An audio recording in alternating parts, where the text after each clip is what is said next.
témoignage, regardez, c'est peut-être un signe que vous devez vous asseoir et écouter ce témoignage. Parce que ce témoignage a littéralement béni des millions de personnes, je n'exagère même pas, regardez. Il y a environ 2 mois, tu as eu une rencontre. Et ton père était là. Donc je veux que tu me dises juste ce qui s'est passé cette nuit-là. Mon fils avait attrapé la grippe. D'accord. Et comme moi, il ne s'en inquiète pas quand il tombe malade.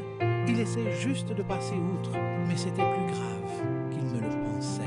Et sa température est montée jusqu'à 41 degrés. Et il était au travail quand je suis allé le voir. Il n'avait pas l'air bien. Et je lui ai dit qu'il devait rentrer à la maison. Il a dit « Papa, je dois finir mon travail. » J'ai dit « Ta santé passe en premier. » Il a dit « Je vais finir mon travail. » J'ai dit « D'accord. » Donc, il a fini son boulot, est allé rendre visite à sa fiancée, et elle a remarqué la température, et elle a essayé de le refroidir en lui mettant une serviette froide sur le cou, et déjà, quelque chose se passait dans son cerveau, parce qu'il était resté à cette température pendant un certain temps. Donc elle a dit qu'il se promenait euphorique, comme s'il était en train de perdre la tête. Quand il est rentré à la maison, sa température était de 39 pendant toute la nuit. Et je ne le savais pas parce qu'il vit en bas. Donc le Seigneur m'a dit, emmène ton fils aux urgences. Et c'est ce que j'ai fait. Donc tu l'emmènes aux urgences et durant le trajet dans la voiture, que se passe-t-il? Je pouvais voir qu'il était un peu nerveux. Mais la chose la plus choquante, c'était quand j'ai pris l'autoroute. Je sais que la femme que Dieu a mise dans sa vie est sa femme. Et cela rend l'ennemi fou. Donc ce qui s'est passé, c'est que quand il était assis sur son siège, il transpirait. Et tout d'un coup, mon téléphone a sonné et c'était sa fiancée qui prenait de ses nouvelles. Et quand je lui ai donné le téléphone, dès qu'il a entendu sa voix, l'attaque s'est produite. Boum, ça a frappé. Et je ne peux pas expliquer le tourment qu'il a traversé à ce moment-là. Cela m'a vraiment fait peur. Que s'est-il passé dans la voiture? Pourquoi ce moment était-il le plus effrayant? Il y avait une voix de démon qui sortait de lui, qui n'était pas sa voix ordinaire, et qui disait « Je vais te tuer ». Et j'ai réalisé que c'étaient des forces démoniaques qui essayaient de lui ôter la vie. Et j'ai regardé et j'ai eu peur. Et puis le Saint-Esprit a dit « Souviens-toi qui tu es ». Alors j'ai imposé les mains sur lui et j'ai commencé à prier. Et quand j'ai commencé à prier, ça a empiré. Et puis j'ai vraiment commencé à crier au Seigneur et à réprimander Satan. Et j'ai dit, le sang de Jésus contre toi, il vivra et ne mourra pas. Et quand je priais pour lui, tout d'un coup, son dos s'est arqué dans son siège. Une pression énorme. J'ai vu son visage faire des choses que je n'avais jamais vues auparavant. Et tout d'un coup, il a attrapé son sweat à capuche et il le tirait comme s'il avait une telle douleur dans sa poitrine. Tout d'un coup, il s'est juste évanoui. Boum! Je ne savais pas s'il était mort, mais le Seigneur a dit, continue à prophétiser dans sa vie. Donc vous êtes dans la voiture en route pour les urgences, et lui, il est dans le coma, évanoui. Donc, Josh, de quoi te souviens-tu? Tu ne te souviens peut-être pas de tout ça, mais que t'est-il arrivé à ce moment-là?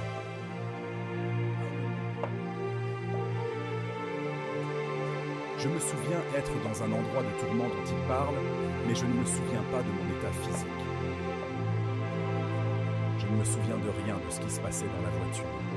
Je savais juste ce qui se passait dans mon esprit. Donc, une des dernières choses dont je me souviens était que je lui parlais.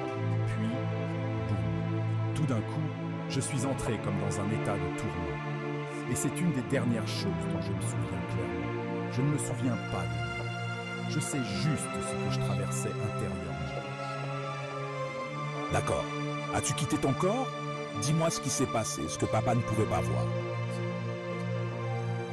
Eh bien, donc en partant de son point, quand j'ai commencé à traverser le tourment et qu'il a commencé à prier, je me suis senti tomber. Donc la première chose que tu as ressentie était que tu étais en train de tomber? Oui. Mais tu es dans une voiture. Qu'est-ce que tu veux dire?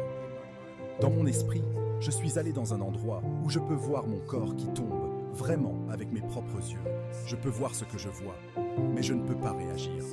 C'est comme un endroit englouti, c'est réel.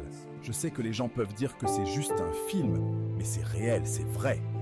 C'est un endroit où tu peux entendre et tu peux voir, mais il n'y a rien que tu puisses faire pour t'échapper. Et je me suis vu tomber. Et puis tout d'un coup, je me suis trouvé directement en enfer. Directement où? En enfer. Droit en enfer. Comment le sais-tu? Avant que cela n'arrive, mon âme avait quitté mon corps. Tu dis que ton âme a quitté ton corps. Comment sais-tu que ton âme a quitté ton corps? Parce que c'était une vue aérienne. J'étais évanoui en train de traverser ce que je traversais. Mais je pouvais d'en haut voir où allait la voiture de mon père. Je lui ai d'ailleurs décrit les routes qu'il prenait et même les voitures qui étaient derrière lui et tout. Donc, après que tu sois revenu à toi-même, tu as tout dit à ton père ce qui s'est passé pendant que tu étais évanoui? Tu étais comme dans les airs en train de voir. Je me sentais comme un aigle. Je pouvais voir presque toute la ville, mais je pouvais aussi voir mon père en même temps. C'était une chose incroyable. Et puis quand on en est arrivé à ce moment-là, je suis allé directement en enfer. Comment sais-tu que c'était l'enfer? Qu'as-tu fait? C'était une chute très courte. Tu passes d'un endroit et puis boum, l'enfer. Je pouvais me sentir tiré vers le bas instantanément. Je suis allé directement en enfer. Et quand j'y arrive, ce n'est pas comme la plupart des films et livres le décrivent. Ce n'est rien de tout cela. Il fait chaud, mais il n'y a pas de feu. Mais il fait très chaud. Dis-le encore, c'est un point important. Tu as dit qu'il fait chaud, mais qu'il n'y a pas de feu. Il fait chaud, mais il n'y a pas de feu. C'est comme des roches en fusion. C'est vraiment chaud, c'est brûlant. Je parle de milliers de degrés. Ce n'est pas surnaturel dans le sens céleste, mais c'est quand même une chose surnaturelle parce que le sol est à des milliers de degrés. Mais tes pieds ne se brûlent pas. Tu as très chaud, mais tu ne t'évanouis pas. La Bible nous dit qu'un jour l'enfer sera jeté dans un étang de feu. Donc, l'enfer en ce moment n'est pas nécessairement en feu, mais l'Apocalypse nous dit que l'enfer sera un jour jeté dans le lac de feu. Et c'est ce que tu as vu. Où penses-tu que c'était? Tu as dit que tu tombais? As-tu une idée où tu étais? Si je devais faire une supposition éclairée, je dirais que c'était comme le centre de la Terre. C'était ça l'impression que j'avais. Ça donnait l'impression d'être au centre de la Terre parce que ce sont des roches en fusion, fondues partout autour de toi. C'est comme si les gens se tenaient sur des coquilles de roches. Il fait très chaud, c'est brûlant, tu as très soif, tu ne peux pas respirer, tu as extrêmement faim. L'odeur est terrible. Tout ce que vous pouvez imaginer à propos de l'enfer et tout ce qu'il y a de pire que vous pouvez imaginer. Vous ne pouvez pas respirer, vous ne pouvez pas parler, vous êtes tourmenté, vous criez, il fait très chaud. Ce n'est pas du feu, mais c'est très chaud. Vous n'arrivez pas à saisir le concept de la vie réelle parce que c'est tout ce qu'il y a de pire. Juste une seconde, prends tes pires pensées et tes pires expériences et étire-les pour l'éternité. Je veux dire, prends les blessures les plus profondes et les choses les plus profondes, les pires erreurs, toutes ces choses. Et le diable fait en sorte que, comme tu penses tellement à ces choses que tu perds la tête pour le reste de ta vie, pour l'éternité, pour toujours. On ne parle pas de 10 minutes, je parle d'aussi longtemps que le temps pourrait jamais durer. L'éternité. Tu traverses l'éternité dans le tourment. Tu perds la tête. La Bible dit que dans cet endroit, le ver ne meurt pas. Et quand vous regardez ce mot ver, cela signifie en fait votre conscience. Donc ce que tu dis, c'est que le tourment est dans tes pensées. C'est ta vie. Tu penses à tes erreurs et aux mauvaises choses que tu as faites, aux gens que tu as blessés, aux choses qui t'ont blessé, aux gens qui sont morts. Tu te souviens de ta vie. L'enfer n'est pas inventé. Il vous fait juste vous sentir fou. Tout ce que vous avez vécu, même les choses que vous n'avez pas vécues, que vous auriez pu vivre, il vous montre. Donc en enfer, non seulement vous êtes blessé par les choses que vous avez vécues, mais vous êtes blessé parce que maintenant vous réalisez à quel point Dieu était vraiment bon pour vous. Y avait-il d'autres personnes là-bas? Oui, il y en avait beaucoup tout autour. Entendais-tu les voix d'autres personnes? Oui, tu entends beaucoup de cris, beaucoup de pleurs, beaucoup de tourments. Et la chose est que tu peux voir tout le monde. Tout le monde peut se voir. Mais tu ne peux pas parler parce que tu perds tellement la tête. Tu ne peux même pas saisir le concept de la communication. Ce n'est pas comme si tu es aveuglé. Ce qui rend les choses encore pires, c'est que tu peux voir la douleur de tous les autres en même temps que ta propre douleur. Tu as toujours mal dans ton cœur, donc tu vois toute la douleur des gens et tout ce qu'ils traversent. Et ça te fait encore plus mal. Alors as-tu essayé de sortir de là? Ou de crier à Dieu? De quoi te souviens-tu? Tu es dans un endroit où la douleur est si forte, parce que tu réalises à quel point Dieu est aimant. Tu es tourmenté et tu supplies Dieu de venir te sauver. Tu supplies Dieu de venir te chercher. Fais-moi sortir de cet endroit. Et c'est trop tard. Tu sais ce que tu veux, mais en même temps, tu réalises que c'est trop tard. Dans Luc chapitre 16, nous avons ce passage où le gars de l'enfer commence à crier à Abraham et dit « Veux-tu tremper ton doigt dans de l'eau et le descendre ici? Parce que je suis tourmenté dans cette flamme. J'ai soif. » Donc c'est ce que tu as ressenti? Ouais, tu as extrêmement soif. Il y a deux choses qui rendent les choses difficiles. Vous êtes extrêmement assoiffé et vous pouvez à peine respirer. Les gens peuvent demander parce que tu n'es pas dans ton corps. Comment te souviens-tu? Comment arrives-tu à parler? Comment peux-tu avoir soif? Ce n'est pas vraiment physique. Tu ne le ressens pas dans la tête. Tu le ressens ici, comme l'impression d'avoir soif. Mais je ne pense pas que ce soit juste une soif de liquide. Je pense que tu as soif de Dieu. Mais tu es dans un endroit où il est bien trop tard. Je ne pense pas que ce soit juste une question de « j'ai besoin d'eau ». C'est ça aussi, mais c'est vraiment « j'ai soif de Dieu maintenant ». Parce que tu vois tout ce dont Dieu t'a gardé, ce que tu aurais pu traverser, les endroits où tu aurais pu aller et mourir. Maintenant, papa, tu le regardes toujours dans le coma, ou peu importe. Tu le conduis toujours aux urgences. Tu n'as aucune idée qu'il traverse tout ça. Quand tu as entendu cette partie de l'histoire plus tard, qu'as-tu pensé? C'est incroyable comment la prière change tout. Donc comme je réprimandais Satan, je criais au Seigneur. J'ai senti une puissance traverser mon corps et mon âme. Et le Seigneur a dit, n'enlève pas tes mains de lui. Donc pendant que je lui prophétisais, je parlais de ce pourquoi Dieu l'a créé. Je disais, tu vivras et tu ne mourras pas. Et j'ai dit, que ton but soit accompli. Donc je parlais comme le Père parlerait à son Fils devant le trône. Et on roulait à environ 160 km à l'heure. Tout le temps, je pris une main sur lui. Et Dieu est avec nous parce que je roule d'une main dans la circulation à environ 160 km à l'heure. Et juste au moment où nous arrivons à l'hôpital, il n'avait toujours pas bougé. Donc le Seigneur a mis dans mon esprit l'expérience de Lazare. Et j'ai dit, qu'est-ce que tu veux dire, Seigneur? Il a dit, appelle son nom. Donc il était assis là. Il n'avait pas bougé depuis environ 10 minutes. Et quand j'ai appelé son nom, il n'a pas bougé. Et ça m'a fait peur. Alors j'ai crié son nom de la façon dont Jésus a pu crier Lazare. Et j'ai crié Joshua. Et quand je l'ai dit, il est revenu à lui-même. Et c'était vraiment comme un esprit de vivification parce qu'il a regardé tout autour de lui, comme s'il ne savait pas où il était. Il était tel enfer que j'ai dû faire le tour de la voiture pour soulever ce grand garçon et le mettre dans un fauteuil roulant parce qu'il n'avait aucune force. Waouh! Donc maintenant, avant que cela n'arrive, combien de temps, si tu peux même quantifier le temps, es-tu resté en enfer? Environ 15 minutes. D'accord. Qu'est-ce qui te fait penser que c'était environ 15 minutes? Juste sur base de ce que mon père a expliqué. Donc tu calcules juste pour tout le reste. Au fait, comment es-tu sorti de l'enfer? Je veux juste savoir, tu sais?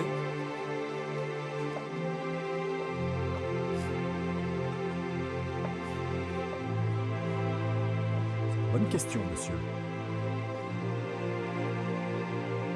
Ouais, je traversais ça. Maintenant, rappelle-toi que quand j'étais dans cette vue aérienne, que mon âme est sortie de mon corps. C'était une chute très courte. Et tout d'un coup, je crois, c'est quand mon père a vraiment commencé à crier et à vraiment mettre la puissance de Dieu en action que je suis passé au paradis. Juste comme ça. Juste comme ça, tu es au paradis. Mais je vais expliquer ceci. C'était en un clin d'œil. Et en même temps, le voyage vers le paradis est bien plus long que le voyage vers l'enfer. Cette chute en enfer était courte. Et le voyage vers le paradis est pareil, mais tu peux sentir qu'il est beaucoup plus long. Tu comprends qu'il ne faut pas grand-chose et tu tombes tout droit en enfer. Tu dois vraiment prendre cette chose au sérieux. parce que la route du paradis est une longue route étroite. Waouh! Donc tu es au paradis maintenant? Devant une porte ou quoi? Dis-nous la première chose dont tu te souviens quand tu arrives au paradis. La première chose dont je me souviens est l'émerveillement du simple fait que quand tu es dans le tourment de l'enfer, c'est un tourment que je ne pourrais vraiment, honnêtement jamais pouvoir décrire. Dès que j'arrive au paradis, j'ai le sentiment le plus confortable que l'on puisse imaginer, juste aussi vite. Et quand j'y arrive pour la première fois, je ne peux pas vous expliquer à quel point c'est satisfaisant. Quand vous vous tenez en présence de Dieu, pensez à la meilleure chose que vous puissiez faire, la meilleure chose que vous puissiez accomplir maintenant dans votre vie. Vos plus grands rêves, vos plus grands objectifs ne signifient rien comparé au fait de simplement se tenir en présence de Dieu. Donc quand tu dis te tenir en présence de Dieu, tu veux dire simplement être au paradis là où il est. Ou alors tu t'es retrouvé près de son trône. Je me suis retrouvé debout juste devant son trône. Donc dès que tu es entré au paradis, tu arrives devant son trône. Parle-moi du trône. Une fois de plus, il ne ressemble en rien à ce qu'on voit dans les films et les livres de fiction. Le seul vrai livre à le dépeindre correctement, c'est la Bible. Parce que tous les films, ils ont des nuages tout autour. Et en fait, ce n'est rien de tout ça. Tout d'abord, c'est la lumière la plus pure que vous ayez jamais vue. La Bible dit que Dieu est lumière. Alors dis-moi plus. Ok. Quand vous regardez le soleil et que vous regardez n'importe quelle ampoule, vous voyez des rayons qui en sortent. Eh bien là, ce n'est rien de tout ça. C'est juste la lumière la plus pure et la plus naturelle que vous ayez jamais vue. Et cela brille. Il n'y a pas un grain en vue. Et ce qui est si surnaturel, c'est qu'il n'y a pas une seule ombre. Je veux dire, vous regardez ce sur quoi nous sommes assis, il a des coins, il a des ombres. Vous pouvez voir son trône, mais il est cristallin. Mais pourtant, vous pouvez le voir sans une ombre. Comment expliquez-vous cela? Vois-tu seulement la lumière ou vois-tu un être? Vous le voyez assis sur un trône. Vous le voyez lui-même, qui est assez grand pour être honnête avec vous. Et il est une entité complètement claire. Mais pourtant, vous pouvez le voir. Et il y a une telle présence là-bas que sa présence est si forte. C'est comme un doux tonnerre. Comme un doux tonnerre. Vous ne l'entendez pas, mais vous le ressentez parce que sa présence est si forte. C'est un lieu de révérence. Vous voulez littéralement juste le servir. C'est tout ce que vous voulez faire. Vous attendez chacun de ses commandements. Que puis-je faire pour vous? C'est tout ce sur quoi votre vie porte à ce stade. Donc là, ce n'est même pas pour ce qu'il a fait pour toi comme je vais le louer parce qu'il m'a béni. C'est juste pour qui il est. C'est étrange parce que là, tu ne te souviens plus du passé. Tu ne te souviens plus de ta famille, ni de ta fiancée, ni de tes amis. Je sais que ça semble fou, mais je vous promets, ça ne l'est pas. Tu ne te souviens plus de rien. Tout ce que tu sais, c'est que tu es au paradis et tu veux servir Dieu, point final. Tu ne te souviens plus de personne ici-bas. Que d'autre as-tu vu? Tu peux voir Dieu, son trône qui sont tous les deux clairs. Peux-tu le regarder? Oui, tu peux le regarder, mais tu ne veux même pas. Il est si puissant et souverain que tu ne veux même pas regarder son visage. Tu deviens si humble, tu peux le voir, mais ce n'est pas seulement la lumière qui brille tellement fort. Tu veux juste tellement le respecter et l'honorer que tu ne te soucies même pas de le regarder. Je vais juste tourner mon visage vers le bas et entendre ce qu'il va me dire. Quelles sont ses instructions? Et tu peux le voir. Tu vois aussi des animaux autour de lui. Décris les animaux. Bon, ça peut sembler un peu fou, parce que ce n'est pas ce que je pensais que ce serait quand je suis arrivé là-bas. Mais tu as, comme un lion juste ici, et il a les coins des yeux qui sont tout blancs. Bon, d'accord, beaucoup d'animaux ont les coins des yeux blancs autour de la pupille. Tu sais, le blanc des yeux reflète en fait la lumière et permet aux gens de mieux voir la nuit. Donc, je me suis demandé bien après, s'il y a autant de lumière dans ce lieu, pourquoi les yeux sont-ils blancs? Ça n'a aucun sens. Tout dans le ciel est surnaturel. Et il avait plusieurs paires d'yeux, des yeux tout autour. Les animaux ont des yeux tout autour. Ils ont des yeux partout. Avez-vous déjà lu dans la Bible qu'autour du trône, il y a ces 4 êtres vivants pleins d'yeux devant et derrière? Une des choses qui m'a donné une telle confiance en Josh et en ce qu'il a vécu, c'est qu'il ne le savait pas quand il est venu me parler. Il a dit « Pasteur, s'il te plaît, je ne sais pas si je perds la tête parce que je n'ai jamais vu ça dans les films. » Il a dit « Autour du trône, il y avait des animaux qui avaient des yeux partout. » J'ai dit « Josh, c'est dans la Bible, mec, c'est ce que dit la Bible. Cet homme a vu le trône de Dieu. Et ces animaux, que faisaient-ils » Bon, alors, vous aviez un animal de genre comme un lion ici avec beaucoup d'yeux. Vous aviez d'autres animaux. Vous aviez un autre animal qui avait comme des ailes, mais ce n'étaient pas des ailes normales. C'était comme deux ailes, mais elles étaient à séparer en genre 3 sections différentes, et elles se tenaient comme ceci. Tous ces animaux restaient confiants, mais pourtant tous les yeux étaient tournés vers lui. Tous leurs yeux, même moi qui me tenais là. Ils ne me regardaient même pas. Ils le regardaient constamment. Ils ne faisaient même pas attention à moi. Ils étaient juste là, genre « Hey, ça va, mec ?» Je regarde Dieu. Je ne me soucie pas de toi, tu sais. Genre, le lion se tient comme « Ouais, je suis au paradis, tu sais. » Mais il regarde Dieu comme « Qu'est-ce que tu veux que je fasse ?» L'autre animal est pareil. Ses ailes ne sont pas simplement le long de son corps. Il se tient avec assurance. Mais pourtant, tous ont plusieurs paires d'yeux. Et il le regarde. As-tu vu d'autres personnes ? J'ai vu un autre être qui était presque comme un homme. Il se tenait avec les animaux. C'était presque comme un homme.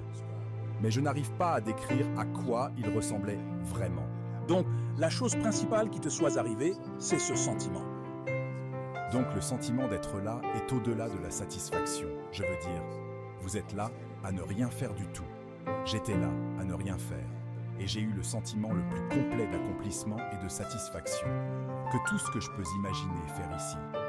Je veux dire, nous avons tous des rêves, nous avons tous des objectifs, nous avons tous des choses financières.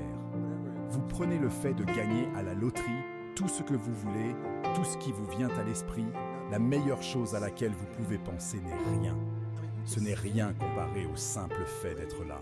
Je veux dire, vous vous tenez là à regarder Dieu, attendant d'entendre ce qu'il a à dire. Et ça peut paraître drôle, mais genre, c'est plutôt confortable. Tu avais un corps ? Oui, les gens pensent que vous êtes juste ce fantôme qui flotte. Non, vous avez un corps. C'est comme un corps spirituel. Ouais, c'est un corps spirituel, mais il est parfait. Étais-tu musclé ? Oui, c'est un corps mature. Si je devais faire une supposition éclairée, je dirais qu'il vous donne probablement un corps de 25 à 30 ans, quelque chose de mature. Tout est entièrement développé, mais c'est un vrai corps. Donc tu as des pieds, tu peux marcher, tu as de la substance. Tu ne fais pas ça et ta main passe à travers. Non, ce n'est pas comme Casper et on flotte. Non, ce n'est pas comme ça. Tu as un vrai corps, il est sans poils. Tu n'as pas faim ni soif. Tu ne ressens pas le besoin d'aller aux toilettes. Ce n'est rien de tout ça. Tu es presque vide à l'intérieur. C'est comme si tu t'es rempli de rien d'autre que de la présence de Dieu. Il n'y a rien en toi. Tu n'as besoin de rien, sauf le besoin de lui. Point final. Vous ne vous souvenez de rien sur terre. Vous ne vous souvenez pas de qui vous avez aimé ou pas aimé. Il n'y a rien dont vous vous souvenez. Tout ce dont vous vous souvenez, c'est Dieu. Je suis là pour servir Dieu. C'est ça. T'a-t-il parlé ? Non. Il n'a rien dit ? Non. T'a-t-il regardé ? D'accord. Tu étais juste là ? J'étais juste là. Je me tenais devant lui. Je n'ai pas eu ce genre de voix qui dit « Je suis Dieu ». Non, ce n'est rien de tout ça. J'étais debout là. Il était assis sur son trône. C'est comme s'il me prêtait attention, mais j'étais juste là en sa présence. C'est comme s'il savait que c'était juste un honneur pour moi d'être là. Il n'y avait aucune instruction. Il n'y avait pas de mots. Je n'ai pas de grands rebondissements dramatiques. J'étais juste là, et puis, boum, je suis de retour. Alors comment es-tu sorti du paradis ? Ce type entre en scène. As-tu eu la sensation de retomber ? Oui. Tu as ressenti une sensation de chute. Est-ce que ça a duré longtemps ? D'accord, donc tu retombes. As-tu eu des regrets ? As-tu eu l'impression de ne pas vouloir partir d'ici ? Que se passe-t-il ? Quels étaient tes sentiments ?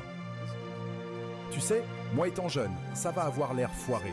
Je suis juste un mec honnête. Étant jeune, c'est comme si on avait presque peur de partir d'ici.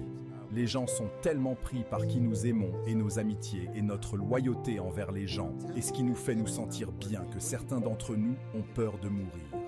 Mais je te dis, que la mort n'est pas la pire chose. Où tu vas peut être la pire chose qui soit. Juste comme dormir. On aime dormir. Le sommeil est une chose proche de la mort. Donc on aime dormir. Mais la raison pour laquelle on aime dormir, c'est parce qu'on sait qu'on va revenir. Nous avons peur de partir d'ici. Ce n'est rien, je te le dis. Je ne m'en suis même pas rendu compte avant que cela n'arrive.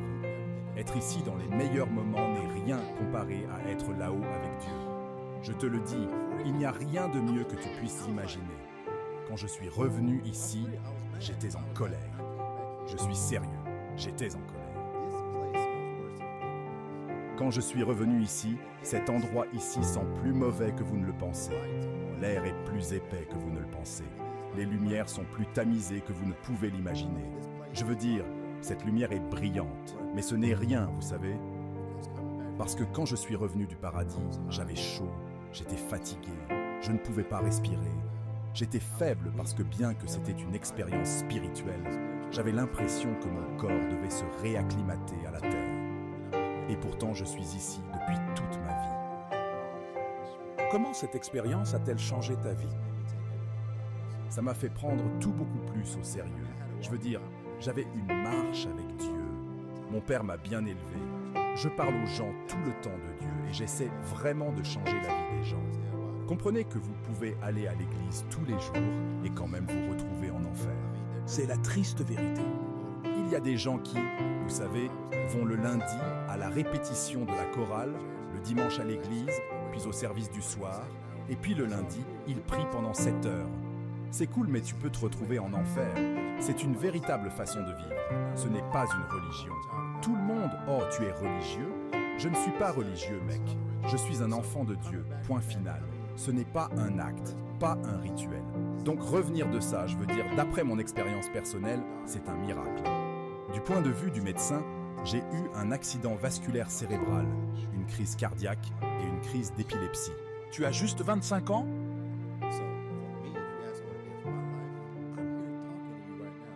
Oui, donc pour moi, si vous me demandez ce que j'ai fait pour ma vie, je suis ici en train de vous parler en ce moment. Tout le monde dans l'église avait l'habitude de me voir être ce gars heureux et chanceux. Mais pendant quelques semaines, je ne pouvais pas marcher, je ne pouvais pas parler, je ne voulais pas manger, rien. Pour marcher, je devais littéralement compter mes pas. Gauche, droite. C'était dur. Et j'ai vraiment dû dépendre de mon père et de ma fiancée, un grand changement dans ma vie. Tu ne marches pas et tu ne parles pas. Mais mon père me disait toujours, Dieu va être ton rétablissement. J'ai eu peur parce que quand tu arrives à un point où tu ne peux même pas penser assez vite pour sortir une phrase complète et tu ne peux pas marcher tout ce que Dieu t'a donné comme don, tu réalises ce que tu avais vraiment. Ouais, donc tu es plus reconnaissant. Passer par cette expérience me fait prendre les choses plus au sérieux. Non seulement d'un point de vue du paradis et de l'enfer, en réalisant à quel point c'est réel, mais ça me fait comprendre qu'on prend beaucoup de choses pour acquises. Pour certaines personnes, 60 secondes gâchent toute leur semaine. Nous ne réalisons pas à quel point nous avons de la chance. Nous allons au supermarché parce que nous faisons la queue trop longtemps. Le monde est sur le point de s'effondrer.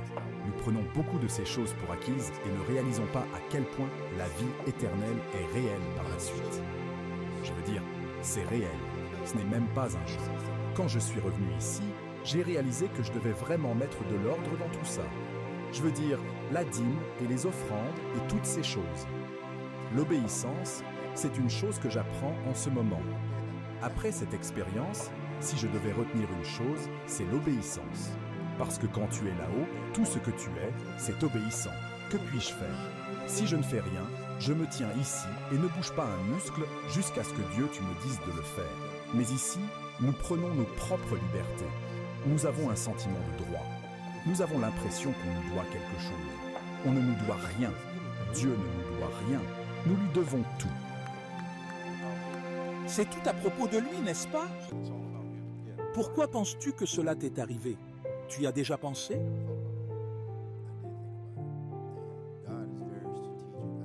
J'y ai pensé. Et Dieu est très stratégique. Je pense qu'on oublie ça parfois. Mais c'est comme si on oubliait qu'il connaît le commencement et la fin. Tu vois, on entend toutes ces choses, même moi. Nous entendons toutes ces choses, et elles sont tellement clichés, et nous sommes tellement habitués à les entendre que nous les mettons de côté et n'y pensons pas, comme « penser à ceci ». Nous ne savons pas si nous allons respirer la seconde suivante, et il sait ce qui s'est déjà passé. Je veux que vous pensiez à ceci. Tout le monde est assis en ce moment sur sa chaise, n'est-ce pas? Avez-vous plus foi en cette chaise qu'en Dieu? Parce que quand vous vous êtes assis, avez-vous pensé 2 fois qu'elle allait se plier? Avez-vous pensé 2 fois qu'elle allait s'effondrer? Vous n'y avez pas pensé, n'est-ce pas? Mais quand Dieu dit quelque chose, nous dit de faire quelque chose, vous êtes comme « Oh, je ne sais pas ». Donc, avez-vous plus foi en du bois et du métal qu'en Dieu? Donc la raison pour laquelle je pense que cela m'arrive est parce que Dieu est stratégique. J'ai pas une forte notoriété et je pense que Dieu veut prendre quelqu'un de normal. J'ai 25 ans. Je ne porte pas un 3 pièces de Steve Harley. Je suis un gars normal qui croit juste en Dieu et marche pour lui pour de vrai à ce stade. Et je pense qu'il veut prendre quelqu'un de normal. Il est stratégique. Je n'ai pas lu tout ce dont vous parliez, donc je ne peux pas simplement aller répéter ça et être comme « Ouais, j'ai vu ça ». Tout ce qu'il a fait était stratégique. C'est un fait que ma génération a besoin de beaucoup d'aide.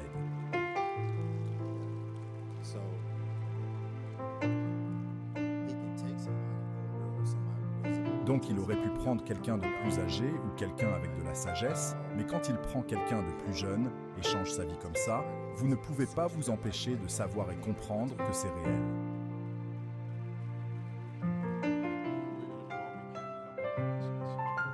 Eh bien, nous allons faire tout ce que nous pouvons pour t'aider à faire passer ce message parce que je sais que Dieu t'utilise comme un signe et une merveille.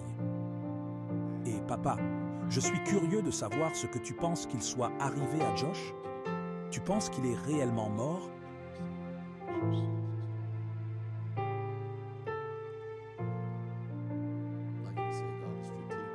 Comme il l'a dit, Dieu est stratégique. Et s'il avait été avec quelqu'un qui ne savait pas comment opérer dans l'esprit, il ne serait peut-être pas ici en ce moment.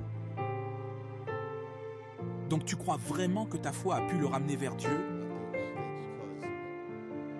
Je pense que parce que nous devons comprendre notre autorité et notre domination, et la parole dit que la vie et la mort sont au pouvoir de la langue, que j'ai parlé de vie en lui, et j'ai dit à Satan, tu ne peux pas l'avoir, et je lis ton œuvre au nom de Jésus, qu'il vivra et accomplira les paroles prophétiques qui ont été prononcées sur sa vie.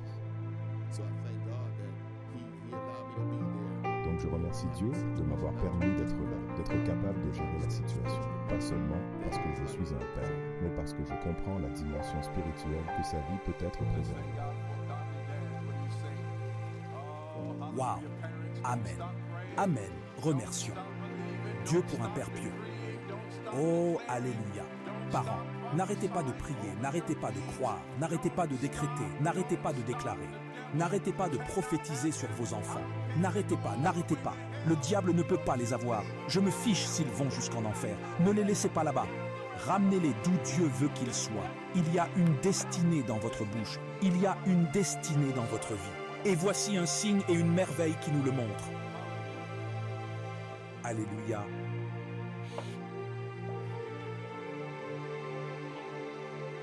Gloire, gloire à Dieu.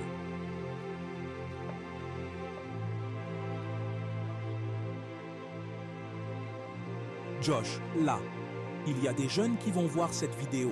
Il y a des personnes âgées qui vont voir cette vidéo. Il y a des gens qui ont juste quelques jours à vivre. Il y a des gens qui ont des heures à vivre qui pourraient voir ça. Il y a des gens qui ont 20 ans qui ont l'impression que le reste de leur vie est assuré. Je veux juste que tu regardes cette caméra. Je veux juste que tu leur parles du fond de ton cœur. Qu'as-tu à leur dire? Mon dernier message est de devenir sérieux. Écoute, tu parles d'un gars normal, d'accord? Je marchais de façon normale. J'étais un enfant de Dieu. Mais je deviens sérieux. Ce n'est pas un jeu. J'ai 25 ans et j'ai eu un accident vasculaire cérébral, une crise cardiaque et une crise d'épilepsie. Pourtant, j'avais un mode de vie assez sain. Je ne mange pas de malbouffe. Je ne bois pas de soda, pas de café du tout, pas de thé sucré. J'avais un mode de vie assez sain. Et pourtant, c'est arrivé. Et si je n'étais pas au bon endroit, au bon moment avec la bonne personne, qui est mon père, je serais parti pour toujours. Mais où vas-tu? C'est la question. Où vas-tu aller quand tu quitteras cette terre? Où ira ton corps? Où ira ton âme? Parce que si tu ne connais pas cette réponse, tu dois arranger ça. Si tu ne peux pas dire avec certitude que je vais aller au paradis, je serai avec Dieu, attendant chacun de ses commandements. Si tu ne peux pas dire ça avec une totale confiance, sans aucun doute dans ton esprit, il y a des arrangements et des recherches que tu dois vraiment faire. Je me fiche que tu aies 12 ans. Je me fiche que tu aies 70 ans. Ce n'est pas parce que tu as 70 ans que tu as tout réglé. Et ce n'est pas parce que tu as 12 ans que tu ne l'as pas. Donc mon vrai message pour vous est de devenir sérieux et de vous concentrer. Donc s'il y a une chose sur laquelle tu dois te concentrer, c'est cette marche avec Dieu. Et comment vas-tu y arriver? Que peux-tu faire? N'attends pas d'arriver au paradis pour être obéissant maintenant. Attends chacun de ses commandements. Maintenant. Attends chacune de ses instructions. Maintenant, révère son nom. Maintenant, donne-lui l'honneur. Maintenant. Tout est maintenant. Tu n'as pas de main. Tu n'as pas la prochaine minute. Tu n'as pas la prochaine seconde. Rien de tout cela n'est promis. Même moi, je réalise ça pleinement maintenant. Rien de tout cela n'est promis. Mais ce qui est promis, c'est ce que tu peux faire en cette seconde, même pour lui apporter plus de gloire et plus d'honneur, et vraiment inscrire ton nom au paradis.